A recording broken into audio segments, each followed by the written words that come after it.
the beautiful biomes of Minecraft hold many secrets and mysteries. These untamed lands are bastions of exploration and discovery. But within the blocky boundaries of this world, there lies some things that possess qualities that we can explain with science. Today, science in Minecraft is what we're talking about, as there is a serious amount of detail and attention put into almost every mob, block, and biome. So I thought it would be fun to look at some of these and look at the science behind their mechanics and origins, explain it the best I can, and hopefully give you a little appreciation for the thought behind them. This video will be the first of two. I originally had planned to make one video covering all of the things I found, but the original script was already very long and it felt like I was barely covering each of them. So I'm going to be going more in depth by splitting it up into two videos. And who knows, there may be a third if I find more. So without further delay, let's slay. Magma block. Magma blocks are most often found underwater, which is the exact place where we can see its unique mechanic in place. When mobs or players enter the bubble column above it, the magma block will suck them towards it. But that's a little bit misleading. While even the bubbles portray a sort of pulling towards the magma block, it would be more accurate to say the mob is sinking. If you've ever boiled water, then you're actually already familiar with most of the science behind this, as the magma block is creating these bubbles by vaporizing the water above it, creating what is known as aerated water. Aerated water is water that contains many air pockets or bubbles. As the amount of the bubbles increase, your buoyancy in this water will decrease, leading to you sinking towards the magma block. Grade. Very accurate. Except for the animation of the bubbles, which should be reversed.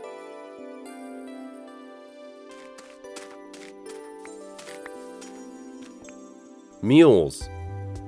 When a horse and a donkey love each other in Minecraft, a mule is born. Aww. These mules cannot breed to make more mules, which tracks with mules in real life. The reason behind this is a little complicated, but bear with me. Essentially, horses and donkeys are closely related enough to breed, but they each have a different number of chromosomes. Horses have an even 64, while donkeys have an even 62, leading to mules having an uneven number of chromosomes. Half from the horse makes 32, and half from the donkey makes 31, leading to 63 pairs of chromosomes, and one remaining unpaired chromosome, leading to the mule's sterility. Also, as a bonus fact, a mule is only born from a male donkey and a female horse, while a hinny is born from the opposite. Grade?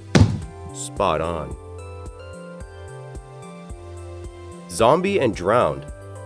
Finally, we have gotten to the spot on the list that made me want to make this video in the first place. There has been a long-held mystery as to why zombies drop iron and the drowned drop copper. Theories ranging from tools they use to other things like the drowned being tied to oxidation from being underwater. But using my massive, science-filled brain, I came up with what I believe to be the firstest and most correctest theory I've seen so far. As mentioned, the zombie drops iron, which seems like an odd thing for a zombie to drop. But I believe this is due to what is contained in the zombie itself. To be more specific, the zombie's blood. A major component of our blood is iron. More specifically, it's an iron-based protein known as hemoglobin, and it's what allows our red blood cells to move oxygen throughout our body. It's also what gives our blood its red color. So that is why I believe zombies drop iron. But how does this relate to drowned? Well, some aquatic animals like octopi and shellfish actually have another metal that is used in their blood for transferring oxygen. Can you guess what metal that is? Take a wild guess. Yes, that metal is copper. Hemocyanin is a copper-based protein which functions similar to hemoglobin, which coincidentally gives the blood its blue color. And what color are drowned? And to add to this even more, one such animal that uses copper blood is the nautilus. And it just so happens that the drowned have a chance to be holding and drop a nautilus shell, which could be Mojang's way at hinting to this being the case as well. So I rest my case. What do you think? Do you agree or disagree? I'd love to hear from you in the comments. And as for my rating of this, I'd rate it unproven, because I made this up myself, albeit by using real-world biology.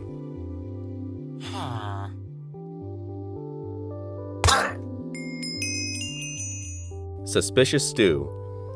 The suspicious stew comes in many forms, each giving you a particular bonus effect depending on the flower of choice you include, most of which actually have a reason behind them. For instance, the allium stew provides fire resistance, and alliums are known as a natural burn remedy. Dandelions provide saturation. Dandelions are completely edible flowers and are actually quite nutritious. And a lily of the valley stew gives you poison. And if you've seen Breaking Bad, then yeah. So I'd say these stews are a fun, accurate addition to the game. However, some of them are inaccurate, such as the blue orchid providing saturation. Blue orchids should not be eaten in most cases, especially if they are artificially colored. Poppies providing speed boost. Poppies actually contain alkaloids and opium, which are depressants. Not exactly something that would perk you up. And Azuri bluets do not cause blindness, but were apparently used by the Cherokee natives as a medicine for bedwetting apparently. Grade? S-I. Pandas. And for the last spot on the list, we have a small but very fun fact about the pandas. You may have encountered a panda that is brown. This panda, despite how it looks, is not like the black and white variants. It's actually a separate subspecies of the giant panda, the Quingling panda. They're practically the same animal but have brown and white fur, are smaller, and have slightly different fur patterns, especially around the eyes. Grade? Could be more accurate. The only part of it that really sets it apart as a Quingling panda is its color. They're the same size and don't have any distinct markings in-game. And there's some Minecraft science for that brain of yours. Hopefully you found some of what I've discussed interesting enough to tune in for the second part, coming next. If you did, you can give me $1 million or a thumbs up on this video. The choice is yours. But until next time, Bye-bye. Final grade. Nardo sucks.